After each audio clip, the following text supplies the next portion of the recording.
जरा सोच के देखिए, आखिर कैसे चार अलग अलग स्थानों की शक्तियां एक साथ जुड़ गईं?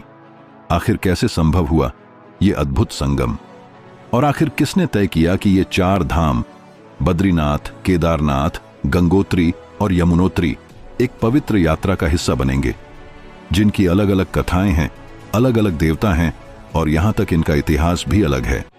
फिर भी इन चारों धाम की यात्रा एक साथ क्यों की जाती है?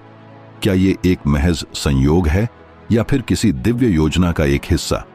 क्यों हजारों सालों से साधु संत, राजा महाराजा और अब तो आम लोग भी इस रहस्यमय यात्रा की ओर खींचे चले आते हैं? क्या ये केवल तीर्थ है या कुछ और, कुछ ऐसा जो हमारी कल्पना से परे है? और वो भी ऐसे स्थान पर जहां कभी पैदल चलना ही एकमात्र रास्ता था। क्या यही वो यात्रा है जो आत्मा को छू जाती है, या फिर वो रहस्य जो अब तक अनकहा है? क्या आपने कभी सोचा है, लोग इसको चढ़ने वाला दीवाना कहते हैं, और जैसे ही आप इसे अपने घर के दरवाजे के पास लगाएंगे, आपका घर पूरे मोहल्ले का सब है?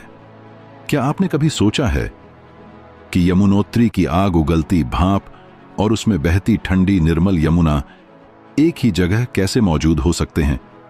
कैसे एक तरफ सूर्य कुंड का पानी उबल रहा होता है और ठीक उसी के पास से बह रही होती है एक शांत शीतल दिव्य नदी?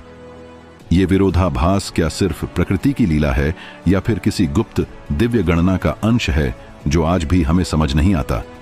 और फिर वो मान्यता कि यहां स्नान करने से असमय मृत्यु टल जाती है, क्यों? क्या सच में देवी यमुना मृत्यु के देवता यम की जुड़वां बहन है? और अगर हैं, तो ये कौन सी बहन है जो भाई से जीवन की भीख नहीं मांगती, बल्कि खुद मृत्यु को चुनौती देने की ताकत रखती है?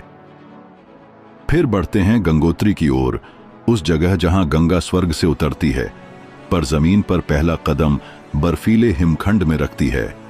कभी सोचा है राजा भगीरथ ने गंगा को क्यों बुलाया?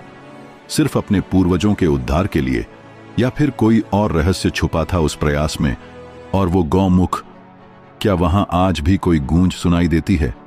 शिव की वो जटाएं, क्या वो सिर्फ एक कथा है या फिर प्रतीक हैं उस चेतना के जो हर उफनते भाव को थाम सकती है? क्या गंगा सिर्फ जल है या कोई ऐसी शक्ति जो आत्मा को पिघलाकर फिर से नया बना देती है? वहीं केदारनाथ, जहां के पहाड़ बिना बोले ही बहुत कुछ कह जाते हैं, जहां स्वयं भगवान शिव ने एक अद्भुत लीला रची और सदा के लिए वहां के निवासी बन गए। और केदारनाथ मंदिर जो समय की सबसे भीषण मारें सह चुका है, भूकंप, प्रलय, सिर्फ इतना ही नहीं, 400 सालों तक बर्फ में दबे